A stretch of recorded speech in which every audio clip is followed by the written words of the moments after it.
Good morning. In this segment, I will discuss about lymphatic drainage of the breast, development of the breast, and clinical aspect of the breast. Now, first topic is lymphatic drainage of the breast. Lymph nodes draining the mammary gland. Lymph from the breast drains into following three group of the lymph nodes.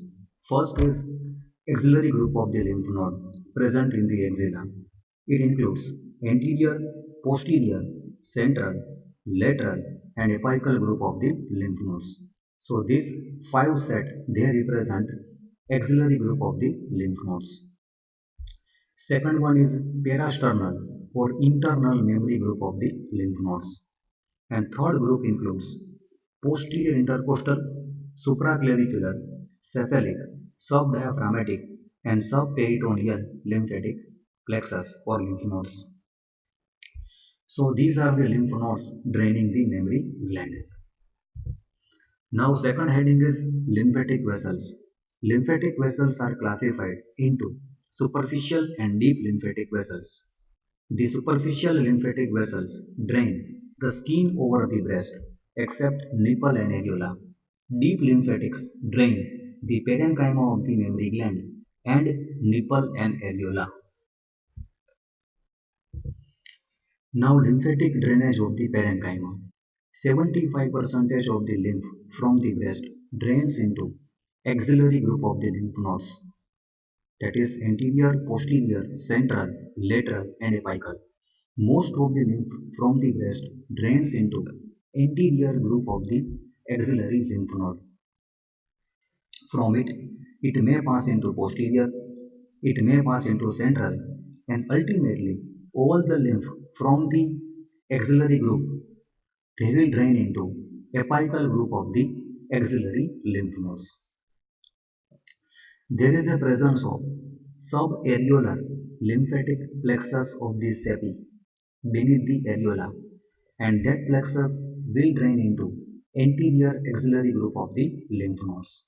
So majority of the lymph from the breast parenchyma drains into axillary group of the lymph nodes and chiefly into anterior group. Second, 20% of the lymph from the mammary gland drains into internal mammary or parasternal group of the lymph nodes. Third is 5% of the lymph from the lateral and posterior part of the mammary gland drains into posterior intercostal group of the lymph nodes. Deep surface of the mammary gland, that is retromammary space area. Lymphatics from this area they will pass to the apical group of the axillary lymph node after piercing clavipectoral fascia. This is sagittal section of the pectoral region. In this you can see mammary gland, retromammary space, pectoral fascia, pectoralis major muscle, subclavius and pectoralis minor muscle, and there is a presence of clavipectoral fascia. So these are the lymphatic vessels piercing the clavipectoral fascia and draining into apical group of the axillary lymph nodes. Now lymphatic drainage of the skin. This is a schematic diagram. Try to orient this diagram. This is a clavicle, sternum bone. This is the rectus abdominis muscle. This is the outline of the diaphragm. This one is a liver. This is the ovary present in the abdominal, present in the pelvic cavity. Now this is a diagram of the breast. Now lymphatic drainage of the skin of the mammary gland. Upper part of the mammary gland, it will drain into supraclavicular group of the lymph nodes. Some lymphatic may pass into the infraclavicular group of the lymph nodes. These lymph nodes are present in the deltopectoral group. Between pectoralis major and deltoid muscle, there is a presence of deltopectoral group. In this, there is a presence of infraclavicular group of the lymph nodes. So it will drain the upper part of the skin of the mammary gland. Lateral part of the skin of the mammary gland, it will drain into axillary group of the lymph nodes. Medial part, medial part or inner part of the mammary gland, skin, it will drain bilaterally into the parasternal group of the lymph nodes or internal memory group of the lymph nodes. You can see the medial part of the skin of the mammary gland, it will drain bilaterally. So when there is a disease in the one mammary gland, it may spread through this superficial lymphatics into the opposite normal mammary gland. Lymphatics from the lower and inner quadrant of the mammary gland, they will pass through the rectus abdominis muscle. They will pierce as linea alba, that is a fibrous raphe joining two-sided rectus abdominis muscle, and this lymphatic they will drain into, they will form subperitoneal lymphatic plexus beneath the peritoneum, and this plexus will drain into subdiaphragmatic group of the lymph nodes, and from there they will drain into hepatic group of the lymph nodes. Sometimes the lymph from this subperitoneal lymphatic plexus they passes through general peritoneal cavity, and it will undergo transcoelomic migration, and it may reach up to the surface of the ovary. So sometimes the malignancy of the mammary gland may pass through this lymphatic route, and it may form secondary deposit on the surface of the ovary. So that is all about the lymphatic drainage of the skin of the mammary gland. Now next point is development of the breast. Breast develops from an ectodermal thickening known as mammary ridge or milk line. This orange color line represents mammary ridge. It is an ectodermal ridge. This ridge extends from the axilla to the groin. It appears during the fourth week of the intrauterine life, but in the human beings, it disappears over most of its extent, persisting only in the pectoral region. The mammary gland it is ectodermal in origin, and stroma of the mammary gland it is mesodermal in origin. So remember this ectodermal ridge, that is mammary ridge or milk line. That is in brief about the development of the mammary gland. Now, developmental anomaly of the mammary gland. Amastia, absence of the breast. Athelia, absence of the nipple. Polymastia, supernumerary breast. Polythelia, supernumerary nipple. And gynecomastia, well-developed breast in male, which commonly occurs in the Klinefelter's syndrome. So these are the developmental anomaly of the mammary gland. Next point is human milk.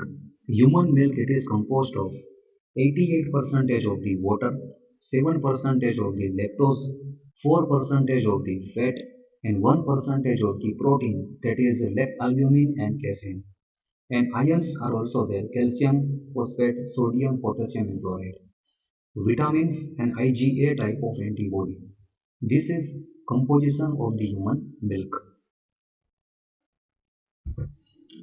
Human milk it is secreted in the later part of the pregnancy, and for the few days after parturition, that is childbirth, is known as colostrum. It is rich in the fat and poor in nutrients. The fat being contained in a colostral corpuscles, it is rich in the immunoglobulins. No supply of the breast do not control secretion of the milk. Secretion of the milk is controlled by hormone prolactin, which is secreted by pars anterior of hypophysis cerebri, that is pituitary gland. Under the influence of the estrogen from the mother, infant's breast may secrete milk during first 1 or 2 weeks after birth. That is fat-free milk, which is known as witch's milk.